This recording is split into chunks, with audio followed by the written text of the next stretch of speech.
Dès que le matin fut venu, tous les principaux sacrificateurs et les anciens du peuple tinrent conseil contre Jésus pour le faire mourir.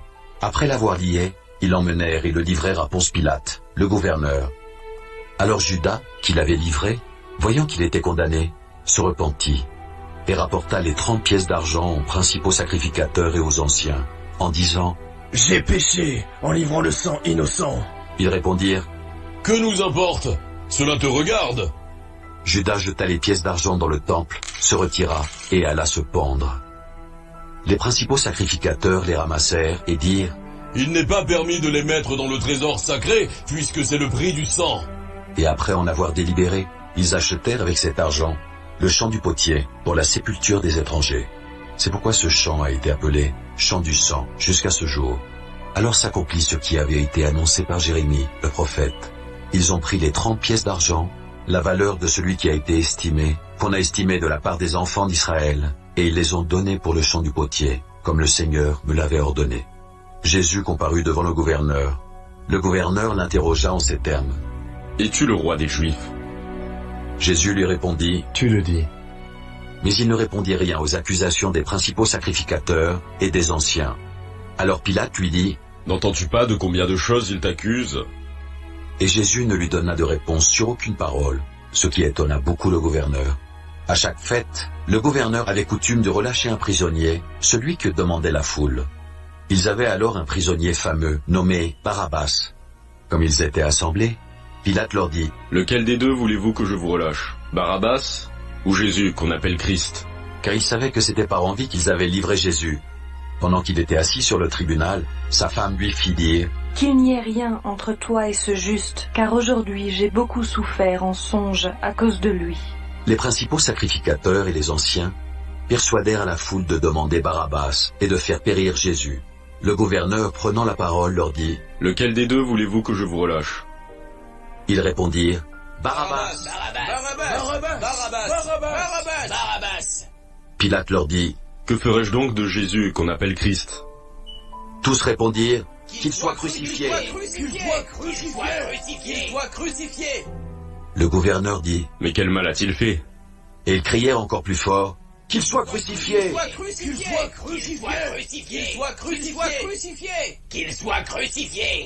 Pilate, voyant qu'il ne gagnait rien, mais que le tumulte augmentait, prit de l'eau, se lava les mains en présence de la foule et dit, « Je suis innocent du sang de ce juste. Cela vous regarde. » Et tout le peuple répondit, « Que son sang retombe sur nous et sur nos enfants.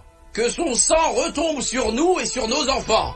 Que son sang retombe sur nous et sur nos enfants. Que son sang retombe sur nous et sur nos enfants. » Alors Pilate leur relâcha Barabbas, et après avoir fait battre de verges Jésus, il le livra pour être crucifié. Les soldats du gouverneur conduisirent Jésus dans le prétoire, et ils assemblèrent autour de lui toute la cohorte, et ils lui ôtèrent ses vêtements et le couvrirent d'un manteau écarlate. Ils tressèrent une couronne d'épines qu'ils posèrent sur sa tête et lui mirent un roseau dans la main droite. Puis s'agenouillant devant lui, ils le raillaient en disant « Salut, roi des Juifs !» Et ils crachaient contre lui, prenaient le roseau et frappaient sur sa tête. Après s'être ainsi moqué de lui, ils lui ôtèrent le manteau, lui remirent ses vêtements et l'emmenèrent pour le crucifier. Lorsqu'ils sortirent, ils rencontrèrent un homme de Cyrène, appelé Simon, et ils le forcèrent à porter la croix de Jésus. Arrivé au lieu nommé Golgotha, ce qui signifie « lieu du crâne », ils lui donnèrent à boire du vin mêlé de fiel. Mais quand il l'eut goûté, il ne voulut pas boire. Après l'avoir crucifié, ils se partagèrent ses vêtements en tirant au sort, afin que s'accomplisse ce qui avait été annoncé par le prophète. Ils se sont partagés mes vêtements, et ils ont tiré au sort ma tunique. Puis ils s'assirent et le gardèrent. Pour indiquer le sujet de sa condamnation, on écrivit au-dessus de sa tête, « Celui-ci est Jésus, le roi des Juifs. » Avec lui furent crucifiés 2 brigands, l'un à sa droite et l'autre à sa gauche. Les passants l'injuriaient et secouaient la tête en disant, « Toi qui détruis le temple et qui le rebâtis en 3 jours, sauve-toi toi-même. Si tu es le Fils de Dieu, descends de la croix. » Les principaux sacrificateurs avec les scribes et les anciens se moquaient aussi de lui et disaient, « Il a sauvé les autres et il ne peut se sauver lui-même.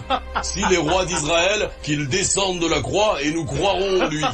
Il s'est confié en Dieu. Que Dieu le délivre maintenant, s'il l'aime. Car il a dit, je suis le fils de Dieu. Les brigands, crucifiés avec lui, l'insultaient de la même manière. Depuis la 6e heure jusqu'à la 9e, il y eut des ténèbres sur toute la terre. Et vers la 9e heure, Jésus s'écria d'une voix forte, « Élie, Élie, lama sabachthani » c'est-à-dire, « Mon Dieu, pourquoi m'as-tu abandonné ?» Quelques-uns de ceux qui étaient là, l'ayant entendu, dirent, « Il appelle Élie !» Et aussitôt, l'un d'eux courut prendre une éponge qu'il remplit de vinaigre, et l'ayant fixé à un roseau, il lui donna à boire. Mais les autres disaient, « Laisse, voyons si Élie viendra le sauver. » Jésus poussa de nouveau un grand cri et rendit l'esprit.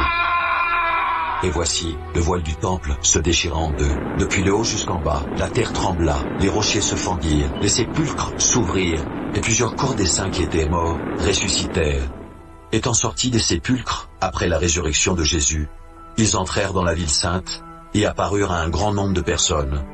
Le centenier, et ceux qui étaient avec lui pour garder Jésus, ayant vu le tremblement de terre, et ceux qui venaient d'arriver, furent saisis d'une grande frayeur, et dirent, « Assurément, cet homme était fils de Dieu. » Il y avait là plusieurs femmes qui regardaient de loin, qui avaient accompagné Jésus depuis la Galilée pour le servir. Parmi elles était Marie de Magdala, Marie, mère de Jacques et de Joseph, et la mère des fils de Zébédée. Le soir étant venu, arriva un homme riche d'Arimathée, nommé Joseph, lequel était aussi disciple de Jésus. Il se rendit vers Pilate et demanda le corps de Jésus. Et Pilate ordonna de le remettre. Joseph prit le corps, l'enveloppa d'un linceul blanc, et le déposa dans un sépulcre neuf, qu'il s'était fait tailler dans le roc. Puis, il roula une grande pierre à l'entrée du sépulcre, et il s'en alla. Marie de Magdala et l'autre Marie étaient là, assises vis-à-vis du sépulcre.